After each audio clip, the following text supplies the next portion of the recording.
thank you, everyone. I'm pleased to be joined here today by our DPH Commissioner, Dr. Robbie Goldstein, Secretary of Health and Human Services, Dr. Kiami Mahania,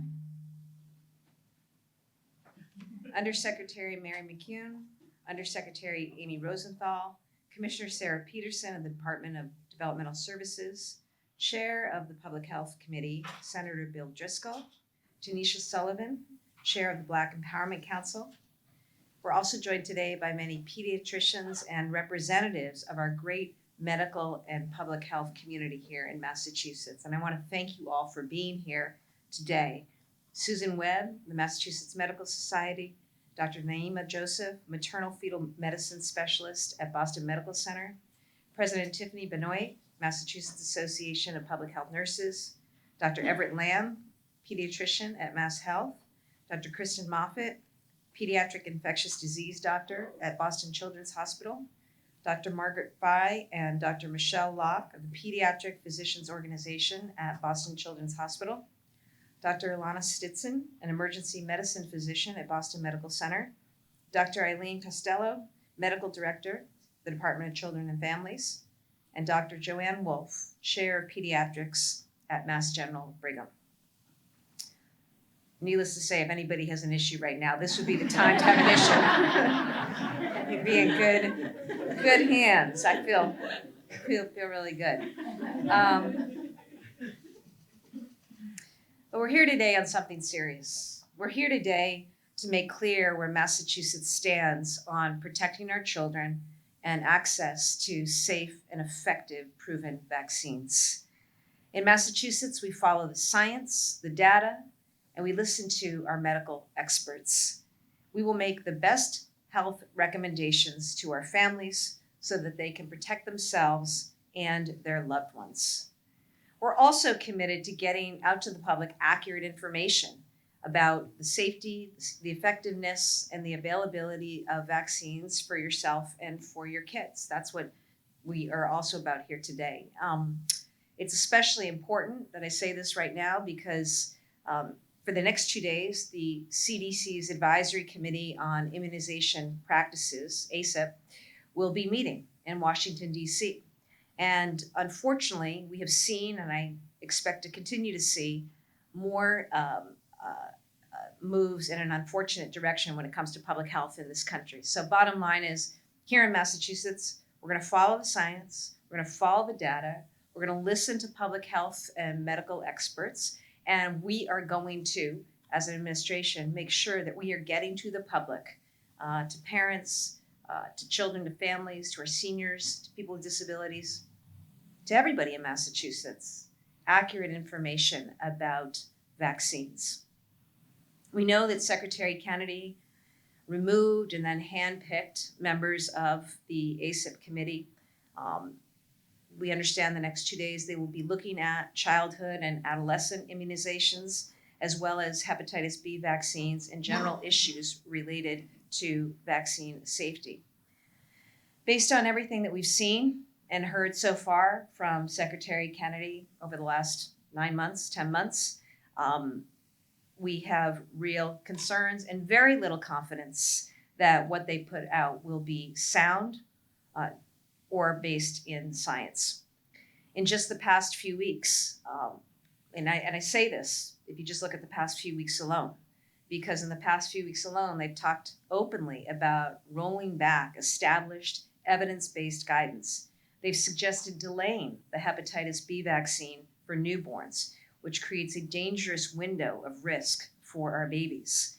They've published misinformation about the long debunked link between vaccines and autism. We already here in Massachusetts have taken steps to protect our children and our families. We've issued our own science-backed and science-based information. So far this year, I signed legislation allowing the Department of Public Health to issue its own vaccine recommendations rooted in science and data. I directed our commissioner to issue a prescription for all Massachusetts residents to be able to access the COVID vaccine. We directed all of our health insurers to cover the vaccine and made it easier for our pharmacists and local boards of health to administer vaccines. We helped lead a coalition of other states to issue science-backed vaccine information. And we've countered false information every step of the way. So the work continues here today. That's why I'm here at the Massachusetts Department of Public Health with our medical and public health expert community. We've made clear the critical importance of maintaining the existing hepatitis B vaccine for our newborns. That is really important. It's proven, it's effective, and we want to take care of our little babies. And so that will remain true in Massachusetts. No matter what ACIP does the next couple of days, we're going to make sure that that vaccine remains available here in Massachusetts. We're also ready to take continued action. We'll do whatever it takes, because we don't want to see people exposed unnecessarily or needlessly due to reckless and misguided policy changes from the federal administration. In Massachusetts, as we've done for many years, we will listen to science, we will be guided by our experts, and we will do all that we can to protect public health for Bay Staters here in the Commonwealth. I'd now like to welcome up Commissioner Goldstein to say more.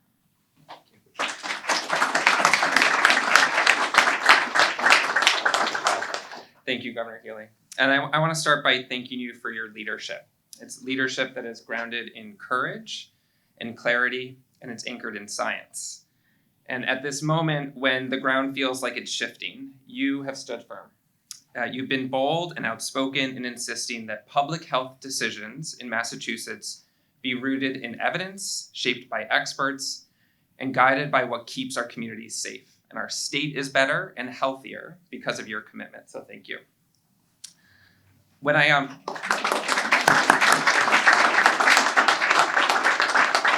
speak about public health with people across the state, these clinicians and parents, local leaders, community partners, they tell me how grateful they are to live in Massachusetts, a place where science still matters, where decisions don't swing with the political winds, where our state leaders choose evidence over ideology, children over chaos, and health over noise.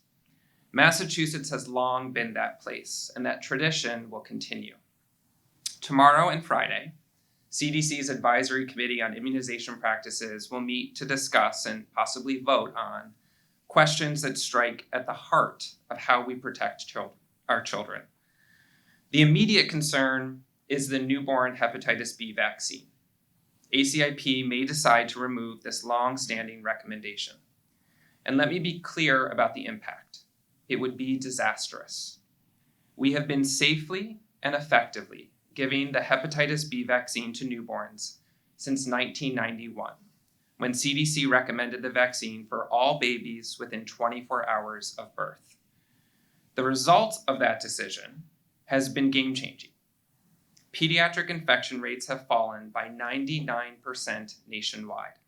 Let me say that again. They have fallen by 99% nationwide since 1991. That is way more than a success story. That is a home run. It's one of the greatest public health interventions of our time. And it's a shining example of what happens when science guides policy and when prevention is embraced early, equitably, and universally. And that's why it's so perplexing, it's troubling, and it's alarming that something so unequivocally effective is even at risk of being reconsidered. We know that the hepatitis B vaccine is safe. Study after study after study has demonstrated its safety. We know it works. We know it protects. This is not a moment for hesitation or change. It's a moment for clarity and consistency. We're also concerned about possible changes to the full childhood vaccination schedule, changes that could introduce confusion, widen disparities, and undermine decades of progress.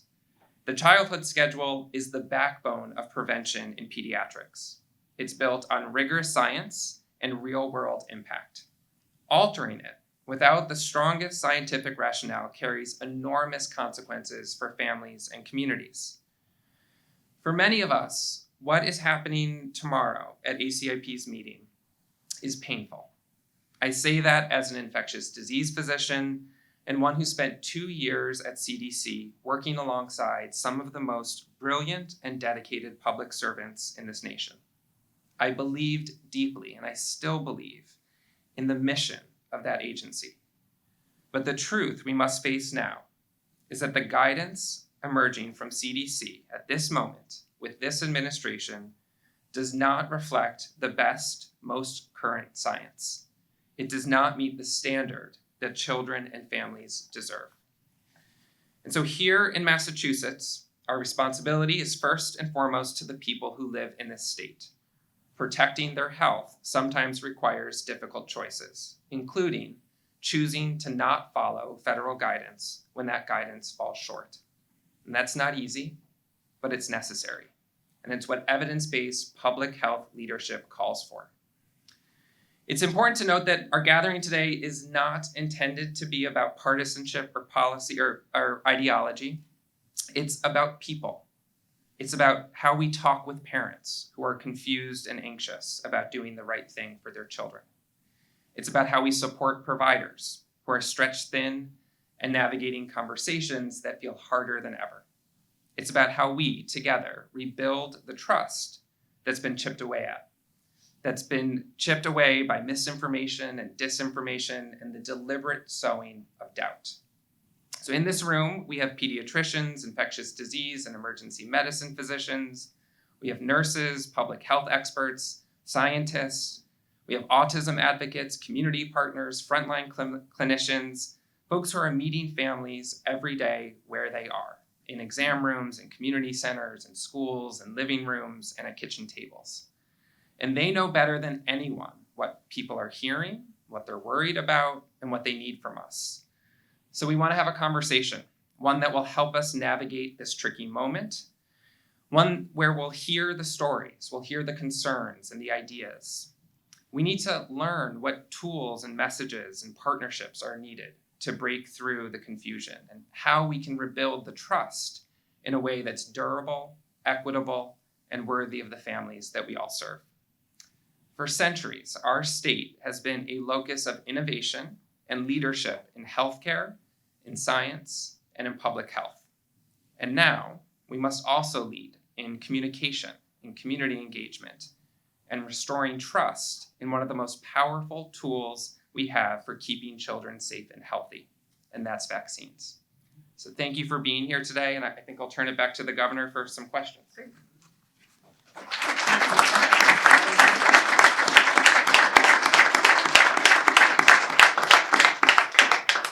I want to thank Commissioner Goldstein for his leadership, his background as an infectious disease doctor, and his leadership here at DPH, particularly in this time, is one that has been truly outstanding and benefits people across the state. He is driven by science, he is driven by data, and I just really appreciate, Robbie, all that you continue to do. We're happy to take any questions on topic. Okay. All right. You had asked the HHS to respond to your press release last week. I think it's the same message about vaccines topic with HHS. They say you're simply wrong. They say there is no evidence supporting a denial of a link between autism and vaccines. Can you respond to HHS claims that you're wrong? Sure, you're going to hear directly from a doctor. I'm happy to take that one. So, I think I've seen the same statements that come out of the federal HHS. I guess I would say that they're wrong in their interpretation of the data. There are multiple studies after studies after studies that have demonstrated the safety of vaccines. Studies that have looked at the full pediatric immunization schedule that have shown no increased risk of autism or other adverse events. Studies that have looked at individual vaccines and have shown no increased risk of autism or other adverse events. And studies that have looked at the adjuvants, the other ingredients that are in the vaccine, and have shown no increased risk of autism or other adverse events. So I would ask them to go back and share what data they're looking at and make sure that they're interpreting it correctly. Commissioner, can you talk about how you'll make sure that these vaccines are available if the guidance does change? Like, is there going to be a situation where you need to stockpile vaccines, or you need to issue more standard orders? How do you make sure that the vaccines stay available? Yeah, well, I'll first call out that we have in the room here some of the manufacturers of the vaccines, and they've been great partners in our work to maintain access here in Massachusetts. So we're going to continue to work with the manufacturers, many of which are based here, so that we can purchase the vaccines that are necessary and we can get those out to communities as they need them. Each vaccine is different. As you know, for the COVID vaccine, we required some standing orders, additional guidance out for pharmacists and local boards of health. For the hepatitis B vaccine, we work closely with the birthing hospitals. Those are the folks that give the first dose, and then work with the pediatricians, many of which are here and represented here, so that they can have access to the vaccines. Is there also concern that if there's a change in the schedule, it'll impact how insurance companies, provide the money for this, and then it becomes a pocketbook issue on who can get it or who can't get it?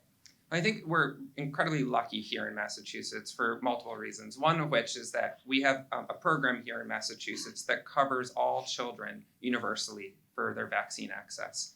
And so we're going to continue to rely on that infrastructure to get vaccines out for children, whether they have Medicaid or mass health insurance, if they're commercially insured, or if they're uninsured here in the state. But we have some work to do on the back end, and we've been doing that diligently over the past 6 to 8 months so that we be prepared for this moment. Doctor, you talked about the need to rebuild trust because of the face of misinformation. We believe here there'll be 100 people in the comment section saying that you are engaging in propaganda and that you're lying. I mean, is there a way you ever sort of fully come to bring that reality? I think fighting mis and disinformation, unfortunately, is 90% of my job on any given day. And that's the reality of public health in this moment with Secretary Kennedy at the federal level. The best that we can do is go out and speak truth every single day and hope that people will listen to us. I think the other thing that we need to recognize is that I'm surrounded by people who are working in the community, who are sitting in exam rooms, who are sitting in clinical settings, and they also need to speak truth and be empowered to speak truth. A moment like this, with the governor standing here in the Department of Public Health, helps to give them the confidence and the power they need to speak truth to families and to individuals in the exam room. Is the concern about ACIP more about access to vaccines, or is it about the erosion of trust that it can cause? I think that's a great question, and I don't know.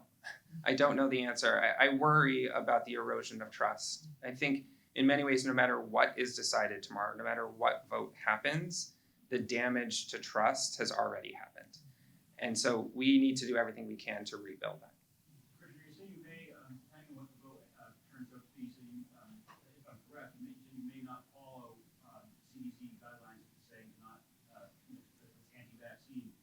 Would you expect any retaliation from the federal government if you would go ahead and do that? Well, first I'll say we've already put out our recommendations. They went out last week. They were made for everyone here in the Commonwealth and collaboratively across the Northeast with our colleagues in the Northeast Public Health Collaborative. We have already come out with recommendations that are opposed to what the federal government has done. We did that with the COVID vaccine earlier this year, and we have not seen retaliation from that.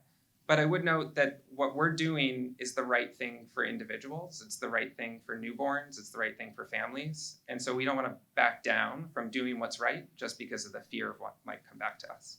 And at the end of the day, if the federal government or an administration or a secretary at the federal level is not going to do their job, governors here and around the country are going to continue to do theirs. And one of our responsibilities is to make sure that we're straight with the public, that we're providing information, that we're providing the science, and that we're informing base staters about what's happening and what their options are, and correcting some of the really egregious untruths and misstatements that are out there that unfortunately have led to confusion and an erosion of trust around the country. But part of today is just to say, in the face of either an abdication of responsibility by the federal government, which is what we've seen, or an attempt to, frankly, undermine public health in this country, we're clear as a government, as a state, as a united public health and medical community. We have people from community health centers and hospitals here. We have folks who are pediatricians, folks who work in a variety of practice areas. We're united in making sure that people in Massachusetts will continue to have access to health care, and here in the specific form of vaccines. In the face of, that's a remarkable statistic. a 99% reduction in infection, a 99% reduction. And we have a ACIP and a secretary in Secretary Kennedy who are perhaps willing to abandon all of it based on what we've heard. And so that just shows you a little bit of what we're dealing with. It's why we set out right away to make sure we stood up an infrastructure to continue to provide life-saving, effective, proven, backed by science vaccines here in the state. I appreciate the work that we did in partnership with our pharmacists, with our insurers, to make sure that people continue to have access. So that's what we're going to continue to do here in Massachusetts. Okay. Thanks, everybody. And again, thank you, Commissioner Goldstein, big time. And thank you to all of our providers, okay? Because I know you're spending a lot of time having to talk to people, having to explain things to people that you never had to explain before because there wasn't so much sowing of misinformation out there. So thank you for all the work that you're doing on the front lines. We look forward to hearing more from you this afternoon. Thank you.